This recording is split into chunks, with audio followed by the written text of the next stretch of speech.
Remember to breathe.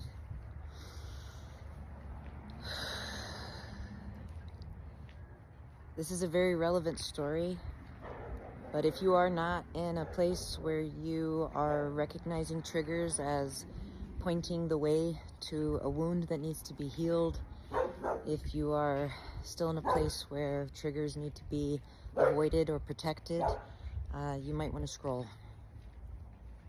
So once when the world was younger, there was a very wise medicine man. And he really enjoyed his village life. He had a beautiful life. But one night, Great Spirit came knocking and put a mission on his head. He was told, this is the time of war and the people are suffering. And you must go from village to village to village to teach peace and love and forgiveness. When the medicine man awoke, oh no, we are not doing this. The nations are being plagued now. They are suffering. They are being killed. They are dying. Disease is rampant. How can I go into the villages and teach love and peace when we are being hunted on our own lands? I cannot. But night after night after night, his sleep was disturbed, and the call kept coming. It began to drive him quite crazy, and he began to get sick in his body. So finally, he accepted and relented. He took his grandson with him and began to travel from village to village. And he was met with exactly what he feared. He was met with anger and rage. How can you speak words of love and peace and forgiveness to us? You're insane. You're foolish. You're weak, old man. How dare you speak to us these words when we are dying? And they would chase him out. And yet he would go to the next village and speak the same words. We must have peace in our hearts. We must hold peace in our hearts. Old man, you are insane. How dare you bring this message to us? You are a fool. You are going to get us all killed. You want us to lay down like sheep? Oh, and he tried and he tried and he tried. One night, Spirit woke him up and he rolled just in time to avoid the knife that came lashing into the ground through the blankets. His grandson awoke and fought them off, and they grabbed their things and they ran. And yet, even though the grandson said, "Grandfather, we cannot keep doing this. We will die carrying this message. I do not even believe if this is the message we need to be carrying. Grandfather, please. Let's just go home. We must protect our people, move our village. We must do something." But Grandfather had already had this argument with Spirit, and he knew what he must do. So they went on to the next village, and it was the same thing. "Old man, we are going to war, and we will defend our people, our wives, and our children, and how dare you tell us not to?" And the medicine man spoke as he had before. "Listen, I am not saying that we do not defend our people and our loved ones. I am saying that when we go to war, that we have peace and love in our hearts. We do not fight against the settlers. We fight for love. We do not fill our hearts with anger and hatred. We fill our hearts with prayer. We fill our hearts with faith. We must do this." And yet, his message would be rejected, and he would be chased from the village. Once again, the grandson came to him. "Grandfather, we must go home. This is fruitless. This is doing nothing. Look, your body is bruised from the stones that are thrown. I see how heavy that your heart is. Let us just go home. And the grandfather sighed. Grandson, sometimes when you speak love, you will be met with anger and hatred. I know that even if this message reaches one person in the village, one person that chooses to fight for love instead of against hate, that when they move into the spirit world, they will walk freely. They will not carry the anger and the hatred and the sickness that comes from them with them to the other side. We must continue. We must speak words of love into the darkness, or it will forever be dark. The medicine man carried on his mission. He never gave up. Village after village after village, until Spirit set him free. When his grandson returned to his own village,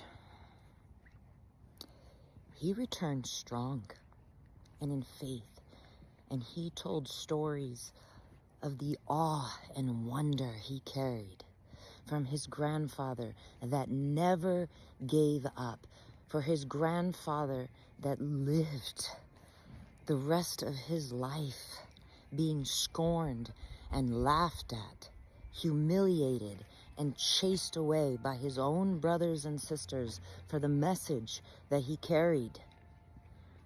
And his grandson took up that message. His grandson never gave up the love in his heart. He fought the good fight. But when he fought and when he took life for the protection of his family and his brothers and sisters, he did so carrying faith in his heart. A prayer that the war will end, that the people will see, and that they will return back to balance and harmony and love.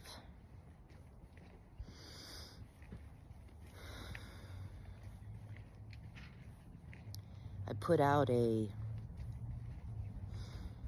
video a couple of days ago, and I was reminded of this story, that when you speak words of love, when you speak love, sometimes you will be met with anger and hatred.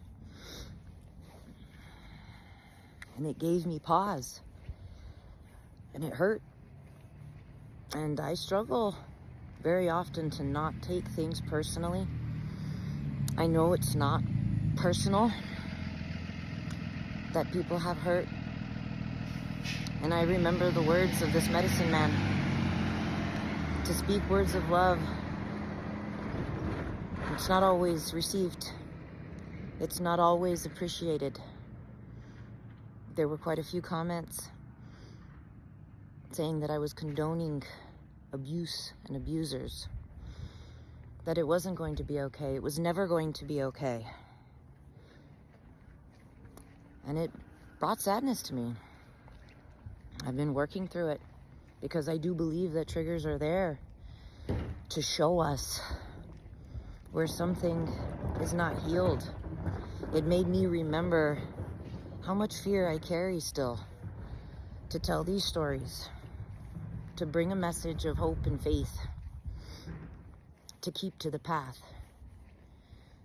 And I also know that I can't stop, because for every person that rejects me, rejects the message, rejects the hope, rejects the faith, rejects the love, just like this medicine man, if there is one person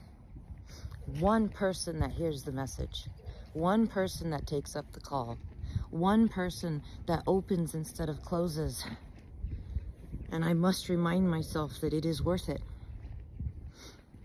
It is not an easy path to walk, to speak into the darkness, especially when the darkness is so prevalent and so easy to choose, because there is darkness, there is pain, there is hardship, there is lies and manipulation and sickness. But what else do we do? Not speak? Deny the possibility of healing? I can't do that anymore. I did for a time. I said, screw everybody else. I'm gonna protect myself. And just like the medicine man, I was robbed of sleep. My life got hard. I got sickness in my body. And I was very, very clearly told, we've given you these gifts for a reason. And if you choose not to use them, then we'll take them away and give them to somebody else. And there's too much goodness in life. During the hard times, it's really hard to remember the goodness. But we can. It's not always easy. Sometimes it's downright terrifying and hard. But I believe that we are made of love. We are divinely made. Creator has shaped us. And in my prayers, I always give thanks for the capacity for love. And so that is what I strive for. And sometimes, yeah, it sounds silly to have love and peace in times of war. But I'll tell you what, war is the #1 thing that creates spiritual awakening. Those that carry indigenous bloodlines have much to heal, and it is very easy to give way to the anger and the hurt that was done to the people of this land. But we are breaking the cycle. There are more and more that are lifting their heads in pride that we are the ancestors of the survivors, and that we are learning to tell the stories of wisdom and goodness and faith, to remember our ancestors, not for what they have suffered, but for what they have overcome. And we have so much work to do. It brings, it hurts. It hurts me to think about how much work we have to do. The poverty and the suffering still, the anger and the pain and the woundedness. But what else are we gonna do? We can't live there. I refuse to believe that that is the way of it, and it will always be that way. More and more people are waking up. More and more people are remembering the wisdom of our ancestors. And we're growing and we're healing. So thank you if you have listened this far, and I would ask you to lift your voices in prayer. I would ask you to keep the peace and the faith in your hearts and in your prayers. And I would ask you that if you disagree with the content and if you disagree with this message, then just scroll on and dismiss it. There's no reason to add your comments here to try to hurt me or stop me. You are allowed to disagree. Absolutely. And I am allowed to disagree with you. Because that's freedom, isn't it? To be allowed to have our beliefs without having to have someone else's beliefs forced on us. Because isn't that where the pain began to begin with? Or for me to force my beliefs on you? That is not what this is. This is a story that I was told, that I chose to accept into my heart. I pray that you choose to accept it into yours. And if not, that's okay. Either way, much love, relatives. Have a beautiful day.